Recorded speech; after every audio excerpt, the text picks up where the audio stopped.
Anyone can slap down a mini and ask for initiative, but in my experience, this often leads to the players going, wait, what are we fighting again? So how do you solve this? How do you make your players care about the thing you want them to fight? How do you create this feeling? Hi, I'm an experienced dungeon master and avid D&D player. In this series, we'll explore the narrative of all the creatures in the D&D multiverse.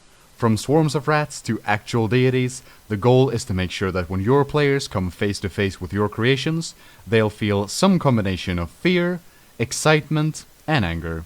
What exactly this feeling is up to you to decide. In this episode, we tackle one of the most iconic villains of all time, the undisputed archgods, they who go bump in the night. This is the narrative of vampires.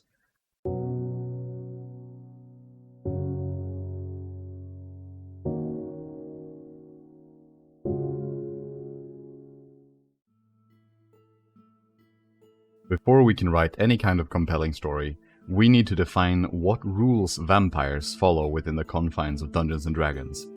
In this video, I'll mainly be using the 5th edition rules and content, but especially interesting tidbits that don't conflict with latest edition may be present as well. First, let's take a look at their weaknesses.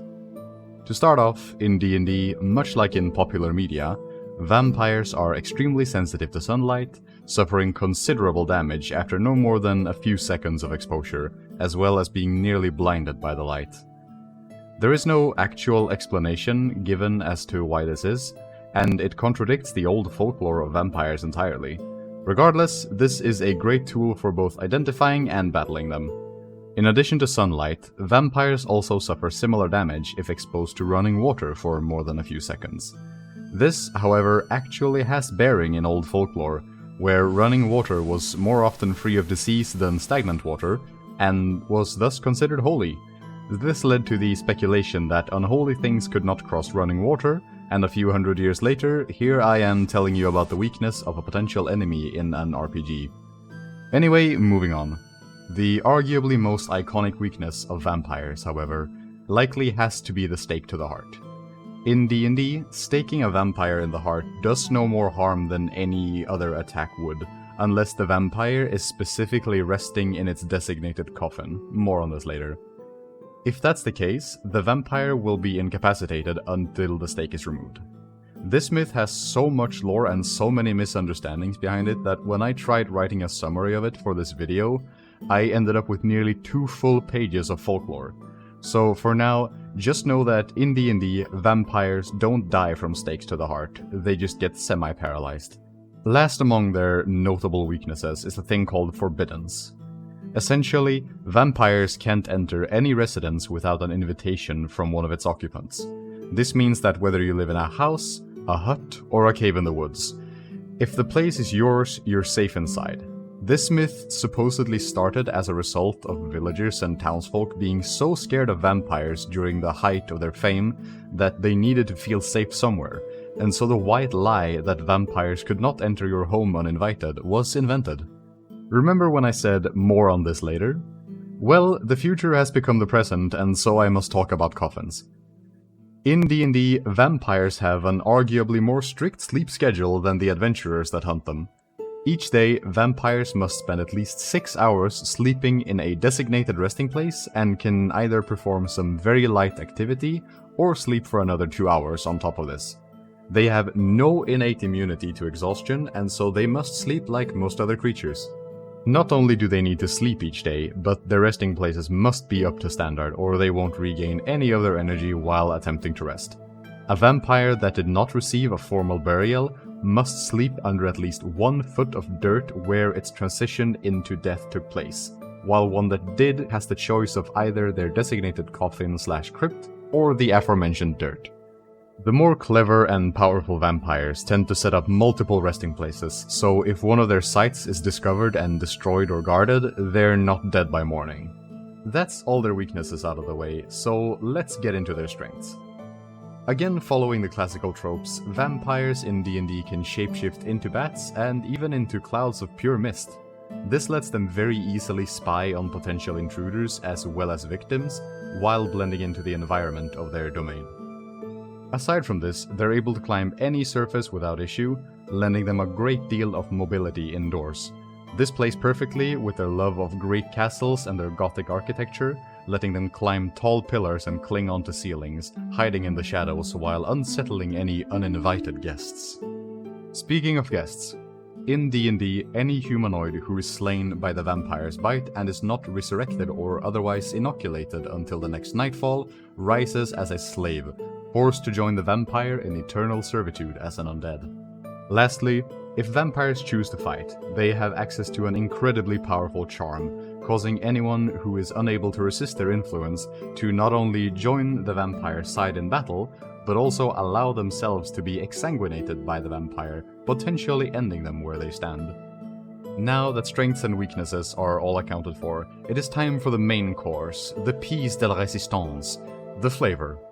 In the context of D&D, all vampires share a way of twisting previously positive emotions into negative ones, which fuels their innate hatred, despise, and/or pity for the living.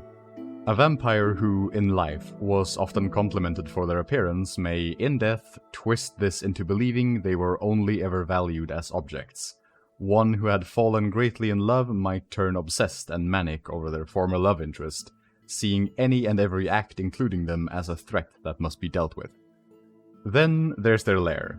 Vampires love grand structures such as defiled abbeys, walled-off monasteries, or Gothic castles, and will choose places like this for resting sites and hunting grounds alike.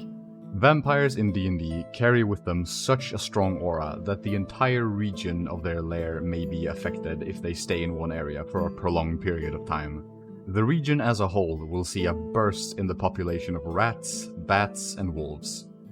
Mist will cling to the grounds, obscuring vision and playing tricks on the minds of those who would seek to hunt out its source, conjuring visages of grasping claws or distant faces forever watching. In the dead of night, as well as the light of day, shadows surrounding the vampire's lair swell and deepen, causing one's harmless corners offering relaxation and a spot away from the sun to turn into gaping maws, devouring any light that dares approach. To those of lesser mental fortitude, the shadows even appear to move on their own, furthering their spiral down into madness. Lastly, plant life in the area will begin to wither away and die as the vampire's influence continues to spread. While this definitely adds to the atmosphere and fits with the theme of vampires despising the living, it also kind of is counterproductive in that it drives people away from their domain, which makes it more difficult for them to feed. This is, quite frankly, a ton of information to take in, so let's narrow down the scope and summarize what we need to know. Vampires are sensitive to sunlight and running water, and are injured by both sources. They are also almost blind in sunlight. They are incapacitated if their heart is impaled by a wooden stake while they are in their resting place. They can't enter any residence, building or not, unless invited by an occupant. Each night, they must rest within their designated resting place or they will quickly become exhausted. They can transform into bats as well as mist and can climb on any surface without issue. They have an exceptionally powerful charming ability that can raise an army of undead servants in a matter of days. Their lairs are well fortified and grand in both scale and design. The regions surrounding them have a higher population of rats, bats, and wolves, have clingy, eerie fog, deepened shadows, and dead plants aplenty. Keeping all this in mind, let's write a story.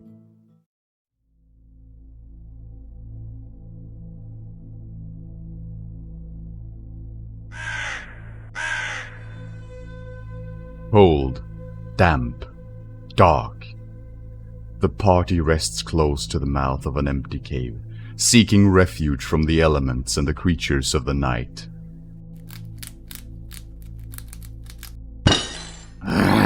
These pests are all over us. We're gonna run out of food if we can't find a way to stop them. Then I suggest we set up watch shifts like I suggested 3 nights ago, then 2 nights ago, and again last night. The 2 of you must strike an accord soon. I endeavor to provide protection for half our nights, but as Yang is futile without Yin, so are my efforts without yours. There will be time aplenty to settle this discussion. For now, first light has come, and so our journey continues. And this cursed mist! I can barely see the ground I'm walking on. Your brother better be good for all these rations and some extra coin to boot. He and I were both raised to be symbols of good. Our mother wanted us both to inspire those around us to be better, to do better. I'm certain whatever he's undertaken here is of vast importance. As the journey continues, the once healthy earth begins to dry up, and the vibrant plant life appears shriveled and dying. Each shadow cast by branches and trees seem to dance together with the rest, easing susceptible victims into a state bordering on hypnosis. The air carries an unpleasant scent of wet fur, and the crow's calls pierce the incessant rustling of leaves. On your toes, everyone. Something's coming.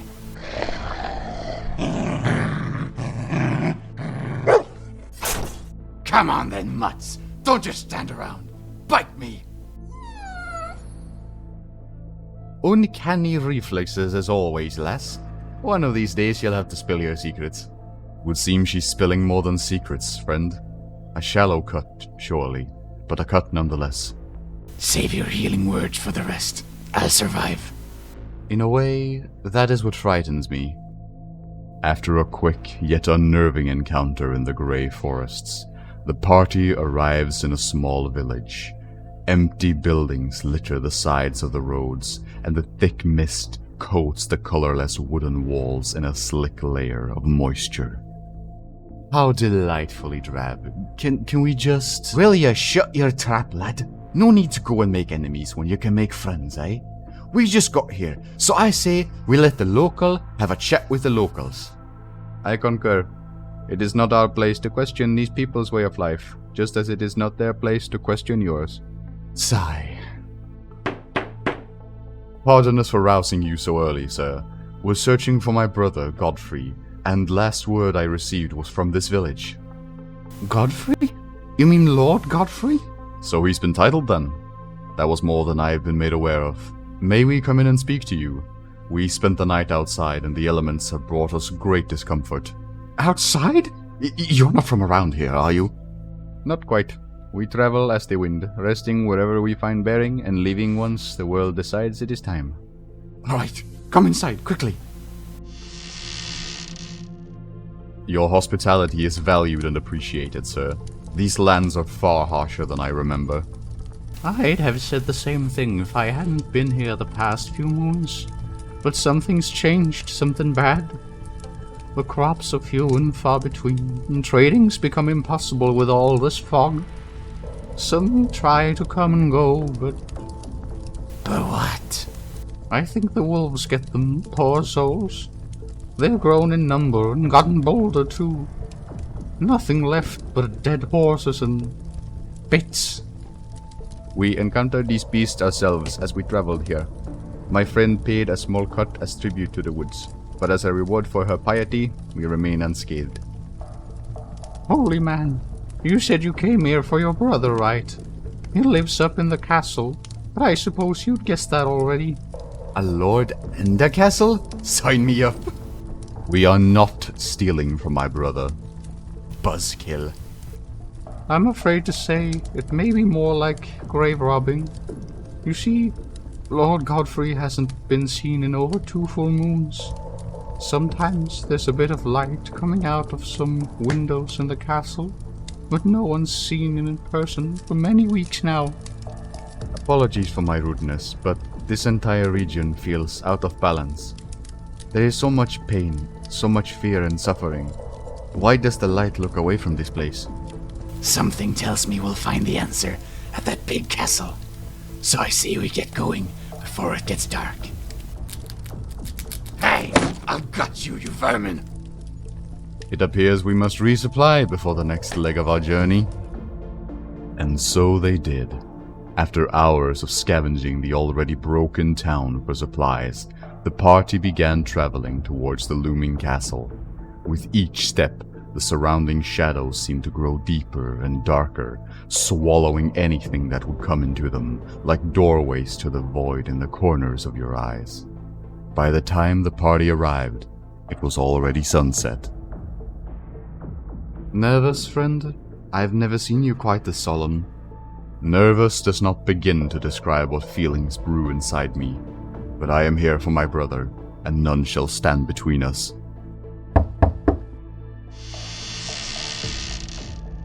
Godfrey? Brother? Are you in sound health? Quiet down. I heard something moving about.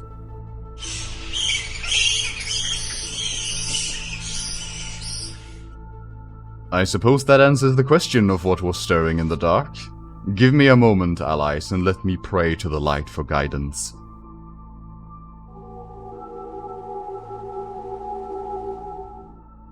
I sense great evil in this place. More specifically, above us.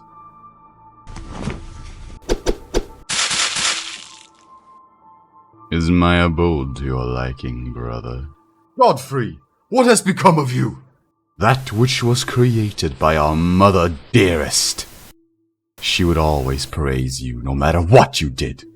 Any kitten rescued, any minor scratch healed. And what was I? I was a prize, a token, a trophy to be put on a shelf to rot. Mother loved us both equally, and you know this. I can see your sickness, brother, and I swore an oath of redemption. Let me show you the path of the light, for you deserve the same chance as all others. Let me help you, please. You keep blabbering about yourself as if you have so much as a speck of significance. Here, I follow no one's command but my own, for I am king. Speaking of, allow me to introduce my loyal subjects.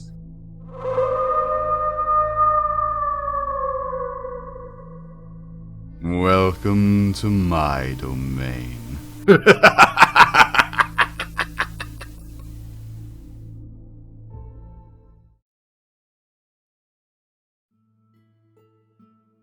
Thank you for watching, and I truly hope you enjoyed the video. Making content like this has been a long time dream of mine, and now that I've got it started, I'm going to keep doing it. So if you want to see more stuff like this, please consider subscribing. It helps please the algorithm, and it also helped me make more videos like this for you to enjoy. Speaking of which, if you have any suggestions for what creature you'd like me to cover next, feel free to comment down below. I try my best to read every single comment and take your ideas into consideration. That's all for now. Thank you again for watching, and I hope you have a fantastical day.